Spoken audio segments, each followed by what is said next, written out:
Jean Moulin écrivait le 15 juin 1940 à sa mère et à sa sœur. Je ne savais que c'était si simple de faire son devoir quand on est en danger. En ce 8 mai 2020, 75 ans après la capitulation allemande, malgré le confinement, il nous semblait utile de rappeler que certains élèves ou anciens élèves du lycée Jules Ferry ont fait leur devoir durant la Seconde Guerre mondiale. C'est notre manière aujourd'hui de participer aux commémorations de l'armistice. Faire son devoir, pour ceux qui étaient au lycée avant nous, c'est défendre son pays. Comme Raymond Baladier, aviateur, abattu en 1940 dans son avion. Ou Noël Kézerlian, membre de la 2e division blindée, tué en 1944.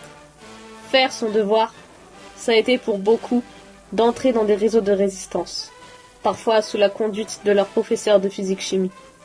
Plusieurs l'ont payé de leur vie, comme Robert Jeanne, Maurice Corcouf et André Cordier, fusillés au Mont-Valérien, ou comme Jacques Boubas et Pierre Chauvet, morts en déportation. Notre lycée est aussi le gardien du drapeau de l'association Rhin et Danube. En ce 8 mai, nous nous rappelons le rôle de cette armée dans la libération de l'Europe. Comme le dit Lelattre, l'âme de cette armée est née de l'amalgame intime et fraternel de nos 250 000 soldats venus de l'Empire et de nos 137 000 FFI, ainsi jusqu'à la capitulation du Reich. Les soldats issus des colonies, et au premier chef, ceux de l'armée d'Afrique, pieds noirs et indigènes du Maghreb ensemble, demeurent-ils majoritairement au sein de l'armée française de la Libération. Plusieurs de nos prédécesseurs ont appartenu au mouvement de résistance Défense de la France.